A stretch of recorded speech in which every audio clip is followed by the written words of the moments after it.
sense. We're not going to give the people what they want. We're going to make sure they're kept in line in the social order. Yeah. Alright. Any question about this? About the crackdown on liberal ideas? Everybody's good? I bet the American president at this time was probably just like, oh. Yeah, we're all laughing. Idiots. Alright. The spread of radical and liberal ideas. So we're looking at the spread of radical and liberal ideas. So at this point, radicalism is like liberal constitutions, right? That's what's radical. In fact, key concepts mention that too. Like the radicalism of this time is like, hey, let's have rights in the Constitution. If only they knew. Whoa. Exactly. Radical, right? So by 1815, intellectuals and social observers sought to harness radical ideas of the Revolutionary Age. They're still inspired by America. They're still inspired by France. That doesn't just go away. That genie's not going to go back in the bottle. Okay, 1815, they're still inspired. Right. So when 1815 is a big year because of Napoleon being defeated, right? Just because they cracked down and put France back together as a conservative monarchy does not mean that those ideas have just gone away, right? What? She just let it out. Yes. That's liberty. She's been doing it all year. That's liberty. Liberty of the people, right? Oh, Yeah. that's liberty right there. Liberty. She's not a real person, so it's... Exactly. Many rejected conservatism and championed liberties of the French Revolution. Not the crazy beheading parts, right? But like rights and ideals and constitutions and, all these things. So now we're in the next ism, which is liberalism, right? Now we're looking at liberalism. So many rejected conservatism. Right, so there are intellectuals... Is this all happening at the same time? Yes, all at the same time, yes. Just like today, right? You have people who are socialists, people who like libertarian ideas, right? It's all happening simultaneously. Okay, but you couldn't be a liberal in like Russia and Austria. Right, but you can still believe it. I mean, if you did it, you get killed. Yes. Right, Yeah, I exactly. was about to say you keep that under wrap. Otherwise, secret police comments. Right. Consistent. So the principles of liberalism were liberty and equality. So the principles of liberalism were liberty and equality. That's their foundation. So I guess you could call the liberals more moderate. The radicals are the ones who want straight up republic type governments. So liberals are let's let middle class and people who have property and stuff, constitutional monarchies, more representation of the people, not just the aristocrats. That's a liberal. A radical Republican were ones who are give all the men the right to vote, right? No one's out there talking about women right now, right? Yeah, That's not a thing, say, right? There are women who are talking about giving women the right to vote, but what do they know, right? Oh. So liberals or liberalism this time is all about liberty and equality. And so that idea has not gone away just because the revolution has been suppressed. So it was realized in the American and French Revolution, liberalism demanded representative government and equality before the law for all people. So liberalism demanded representative government, and that could mean, again, only people with property, not everybody. So liberalism demanded representative government over monarchy and equality before the law for all people. They didn't want to go back to ancient regime type structures where this class has these rights, this class has these rights, and so on and so on. They want everybody before the law equally. So that's their bread and butter. They want liberty, equality. They want representative government, which does not necessarily mean universal male suffrage. It just means that people who more regular people, not just certain classes of people. And they want everybody to have same equality before the law, right? That's what they're shooting for. Liberty also meant specific individual freedoms, like freedom of press, speech, assembly, worship, freedom from arbitrary arrest. Right? Freedom of speech, worship, press, assembly. I know. Where do you get these ideas from? This will never work.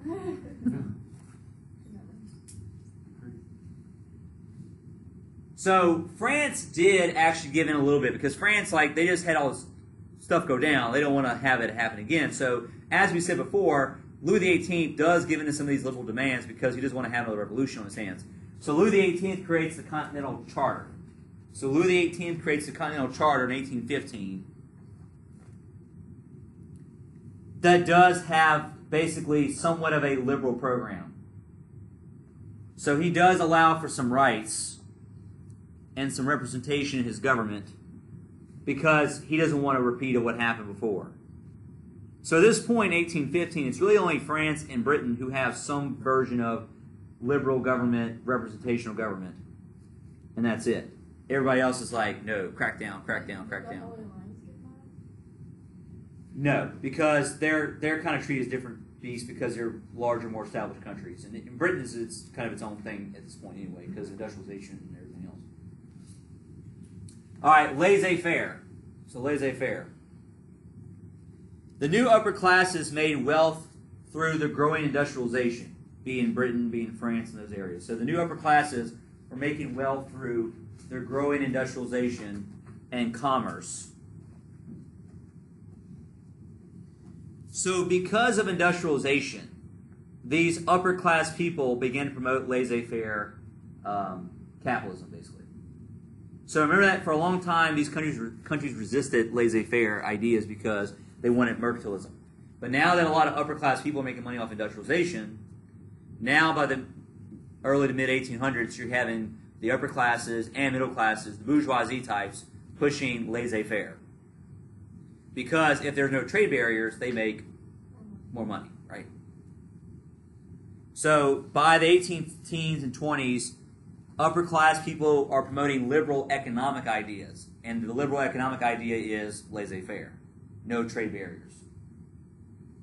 So liberal economic ideas are being promoted now by the teens and 20s because of industrialization. So free trade, no restrictions, no government interference. That's what they want. Whether they get that or not, America hasn't had really true laissez-faire economics in a long time. It's very hard to do that because it creates a lot of inequalities, but they want to push as much as they can for it. So remember that the idea comes from what guy? Adam Smith. So it's an Enlightenment idea, right? The whole laissez-faire concept is an Enlightenment idea from Adam Smith.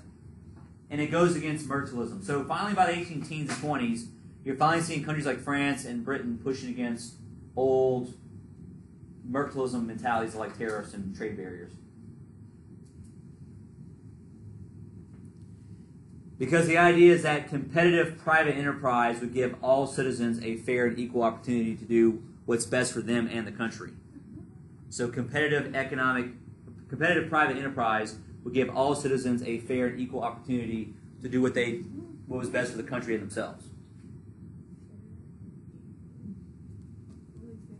The core idea is competitiveness, right? As long as there's competition, then they're always going to try to outdo each other, right? And make their product better and cheaper, which benefits you, the consumer. That's the main idea. Okay. So these ideas, and just what you might want to write down, this is all referred to as classical liberalism. So the ideas of liberty, and equality and laissez-faire economics, these are the core components of classical liberalism. Many people today reject classical liberalism because it's not realistic. Because as you just pointed out, laissez-faire economics does not benefit everybody, right? It has problems. So America at this time, 18-aughts and teens, are a great example of classical liberalism. Laissez-faire economy, there's no government restrictions pretty much at all. Very limited tariffs right now. But as far as representation goes, who can only vote around the 18 teens? Men who own land, right? White men who own land, essentially, right? So while they have equality before the law, where everybody has the same legal procedures against them or the same consequences, not everybody has equality as far as role of citizens, right? So only certain groups can vote, like we just pointed out. But in theory, every citizen of America has equality before the law, right? And they also promoted laissez-faire economics. So America's textbook example of this. But are we that anymore? No. Wait, so classical liberalism wouldn't be equal rights for everybody? Equal rights in the sense of everybody's treated the same. There's no classes. Doesn't mean everybody has the same right to vote or participation. Yeah, you was talking about If you the rich guy commit a murder, I know equality for the law. I get that, but I'm talking about it does not mean equality as far as so classical liberalism doesn't include equality. of everybody's voting participation, or universal male suffrage. It's not about social class. Which is why radical ideas at this time were considered to be universal male suffrage. So if you want to write that down to clarify this, the radicalism of this time was republicanism. The idea that everybody has universal male suffrage. Does that make sense?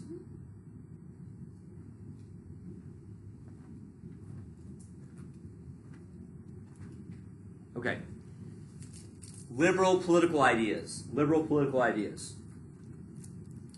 So, liberal political ideas became associated with narrow class interests. So, like we're already indicating, this is not everybody's ideas. It's mostly like bourgeoisie, upper class type people, or middle class people, not everybody.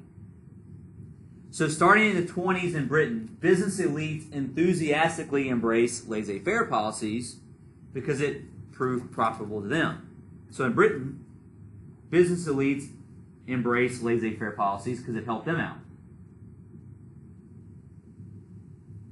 And they embraced liberal ideas because they wanted to have more say in how the government functioned and how it affected their business. They're not worried about women having rights to vote, or they're not worried about regular people having the right to vote.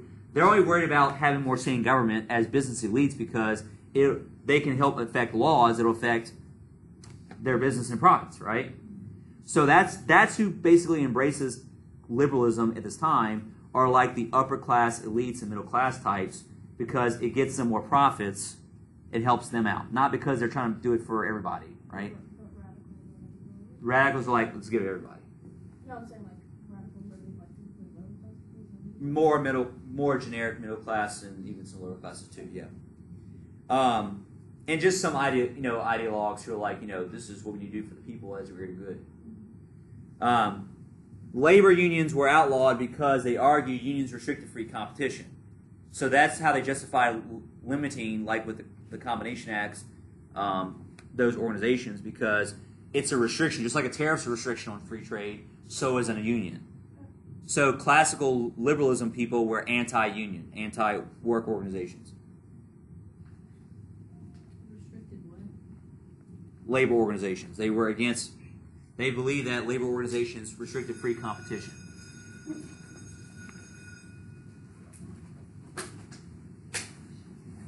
Which is why, that's why they want people to have a vote who have property, because they're only going to vote for things that would help people with property or money. You don't want to give the average poor person a vote, because then they're going to vote for things that hurt your property or business profits, right?